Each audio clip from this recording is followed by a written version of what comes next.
Hello rat bags, it's Jade. Welcome to an Ark Survival Evolved Genesis guide. Today I'm showing you everything you need to know about the Blood Stalker, how to tame it. I'm going to also show you the spawn codes. They're going to be up on the screen towards the end of the video and pretty much give you tips and tricks with this misunderstood creature. It is hard to master, but once you do, it is simply the most agile, quickest creature in Ark Survival Evolved.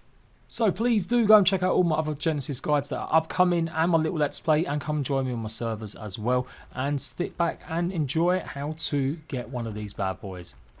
So the bog spiders can be found on the big trees, usually with like the blue luminous alongside them. You'll find them high up in the trees, but you'll also find them underneath certain parts where there's lands attached to the trees, and sometimes they'll drop down occasionally to grab a dinosaur at the bottom. As I said, they're all around the bog biome in these trees, but I'm at 75 if you want to be really exact where you might find some. A few things you're going to need to know, of course, is that you're going to need blood. Now there's a glitch at the moment with launch, but I expect that to be fixed, where no matter what you do in private or single player, it still has official tame settings. So you might find you need absolute bundles of blood even though you've boosted it on your own server. So that in mind, let's take a look. You can see I've got a blood bag in here. It's a preserving bin. You're going to stock these all up. It's going to last a good 5 hours or so. Not ideal though if you're needing to do this. It's going to take a lot of blood. If we take a little look at how long, 5 seconds to actually get a blood pack. And obviously it takes about 25 health from you every single time. Not ideal. Some things you can do to counter this is boost your health to maximum. If you've got any points, you've got some respec potions, respec your character and absolutely just put it all in health. If you're running your own servers and you want things to be a bit easier for your players, you can go ahead and pump up player recovery. This is also a good way as it will recover your points, and you can do the same thing on single player too. There's a couple other things you can do as well. You can get yourself a pet. This is important. Oh, unless he gets taken away just like that. Bye-bye, bulldog. Okay, so this is one of the dangers of building so close to them. As you can see, the reach is pretty phenomenal.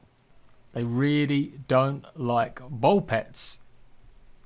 Now I'm wearing all giddy gear. Let's take this off and see what happens. Are they avoiding me because of that? No, it doesn't look like it. Hello? Hello? Oh. Oh my god. Okay, so maybe put your pet, equip it on a bit earlier. Oh, I've got one. It's got me. It's got me. It's got me. So we don't want to struggle. This is pretty bad. I kind of want them to come to me. So we could probably try to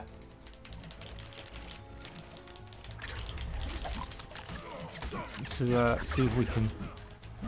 Oh, there we go. But of course, I might die now, so make sure you got some of these. Oof. Ooh. Okay. So you can see the kind of range there. It absolutely will pull you from all sorts of places. Just keep spamming it, but be careful it doesn't drop you, and then you have to die. Parachutes and wingsuits will be needed. So before I was interrupted rudely there, the reason you want a pet is because blood packs last around 2 hours in a creature. So it can be any pet, but I thought obviously since the bulk dogs are available on Genesis, that would be the most sense. And although I can't scientifically prove it, I wasn't grabbed any time I was wearing my ghillie suit on this branch. It was only when I took it off that I got grabbed. So I do think it does reduce the distance, the aggro range. However, when I was on the floor, I did get attacked by one wearing the ghillie suit. So like I said, I think it only reduces it. You should have a ghillie suit anyway in the bog biome, as it does also do the same thing with the swarm. It reduces the aggro range on them too. So the trick with this is you're going to need lots of blood. That is going to take up a lot of time. There's no doubt about it. Sitting there injecting yourself. So you need to pump your health points as much as possible. Obviously make sure you've got a respec potion available, and just keep going at it for a good half an hour. There are reports that you need at least 1,000 blood bags currently at the moment if you're playing on official servers and you're trying to get something like a level 150. I do believe this will be nerfed in the future, but for now that's pretty much how you have to do it. Or you go medical brews and you keep feeding yourself medical brews every few seconds as soon as the cooldown's gone down. That is another viable alternative. You can simply just go and find the ingredients and cook as many of them up as you want. Obviously, these are both long-term game items that have been around for ages, so I don't necessarily feel like I have to go through all the ingredients, but it's more or less making sure you've got lots of narcotics and lots of carrots and citronal. So to keep your blood fresh, it stays about 30 minutes in your inventory. It's going to stay around 2 hours in a dinosaur, it's going to stay 5 hours in a preserving bin, and it will stay 2 days in a refrigerator. So it is going to take a bit of preparation. You will have to build yourself a little outpost near one of these trees, near where you do know there's some bog spiders spawning, and that's where you're going to go get them. I will carry on calling them bog spiders. I think that's a better name than blood stalker. So in theory, the best way to tame them or be tamed by them almost is to go up into the trees, because you're less likely to get attacked by any other creatures. You will still get attacked by other blood stalkers if they grab you. So you have to make sure there's only maybe one around. Don't let them be 2 or 3 close by together. I had a little scope around on a parachute just to see if I could find some more and see if they grab me. They will grab you mid-air as well, so be careful, and they can take you off other bloodstalkers. Once you've tamed one, they can still knock you off and drag you in.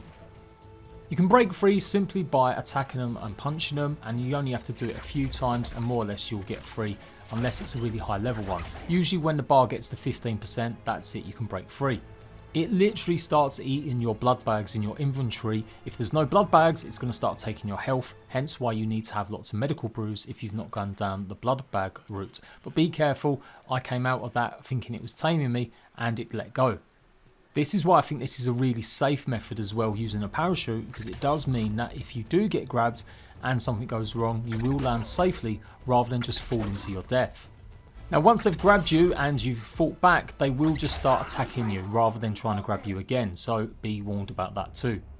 Now I didn't want to just show you how to spawn one in, I wanted to give you a definitive little guide, but I did make sure that I wasn't in GCM mode. Of course I've spawned some of that stuff in just to make it a little bit quicker and show you the ins and outs, but every single part of this where they try to actually grab me, I made sure I didn't have any cheats on, just to give you a more realistic expectation if you're playing on official or on servers where you don't have cheat commands.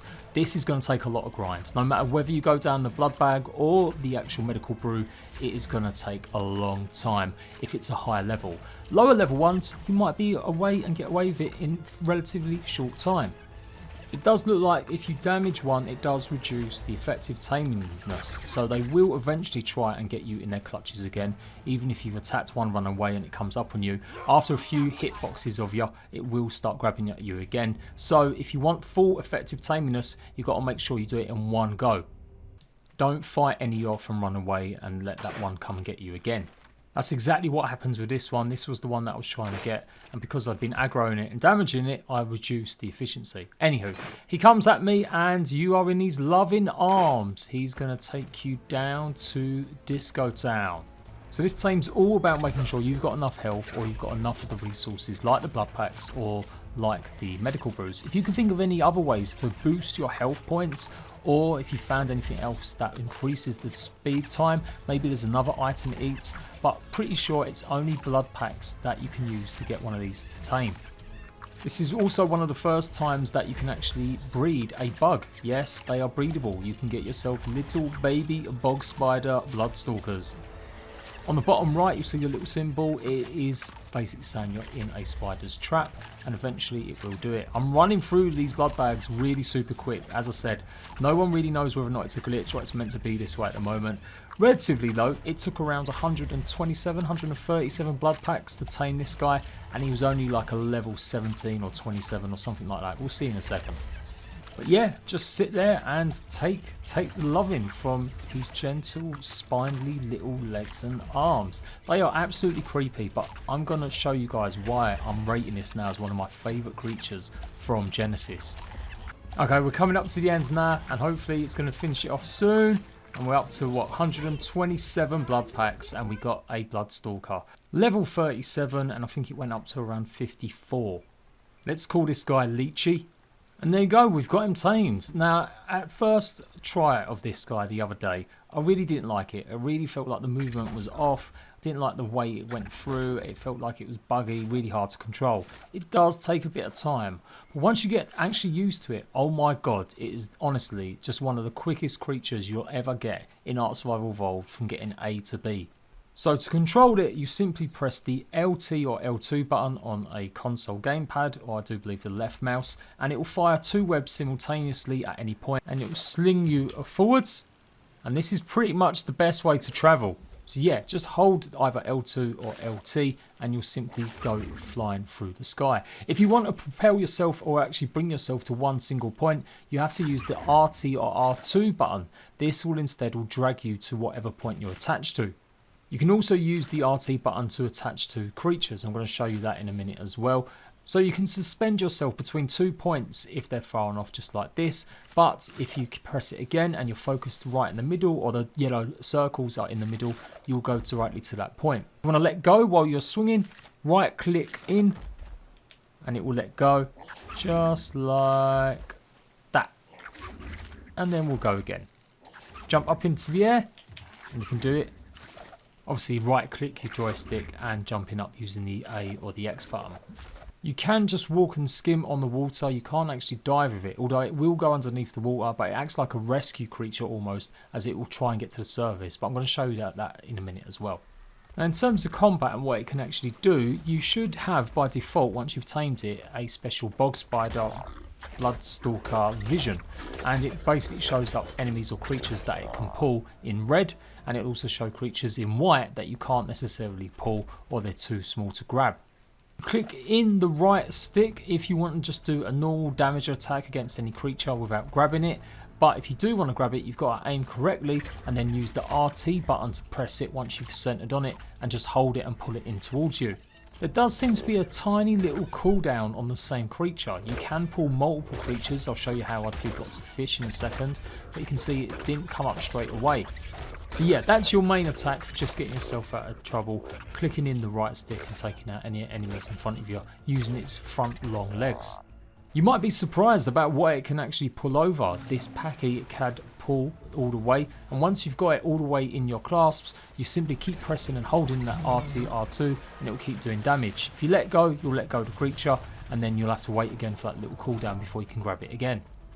Pressing LT or L2 does nothing. You've got to line it up or so it goes red or purple, and then press the right T or right 2 button if you want to drag something to you. In fact, holding it is the best way. And you can see I'm killing it and doing lots of damage to it while it's in my grips. You can't pick up any creatures like this passively. You can't grab something and then just start jumping around on it. You can pull your own creatures, but you will actually end up killing them if they're small enough.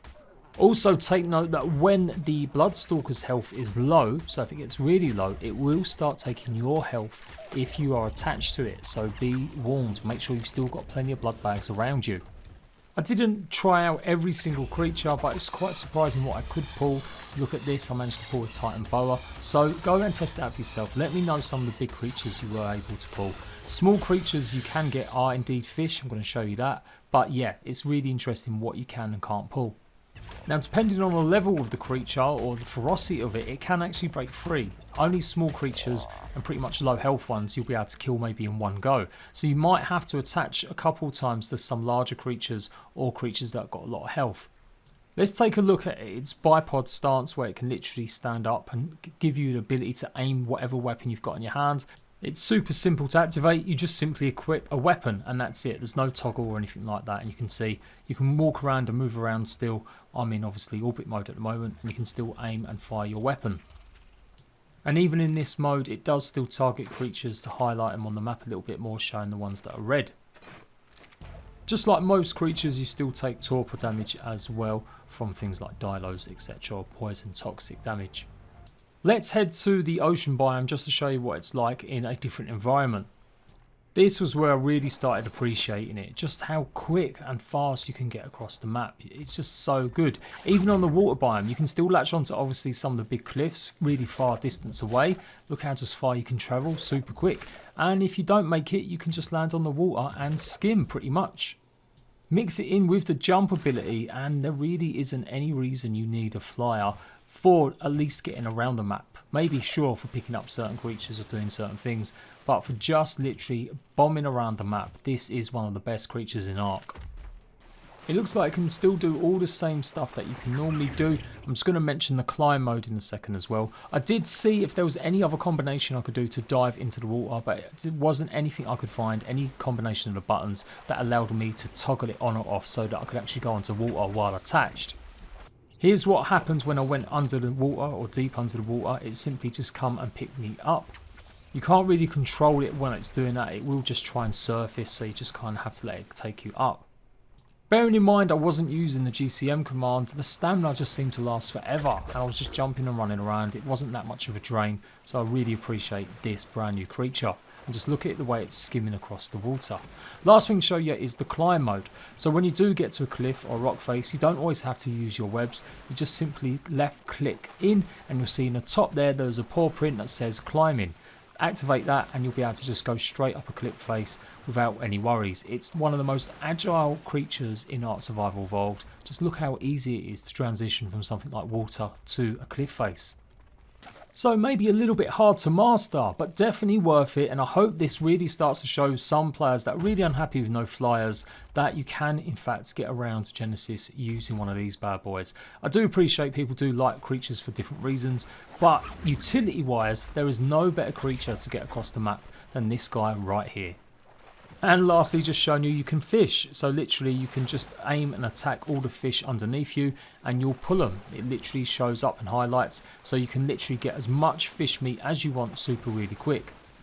So there we go guys, a definitive guide right now to obviously the Bloodstalker. If anything changes I will do an updated video. Bear in mind this has been recorded just days after the launch of Genesis and they're likely to tweak and adjust some things.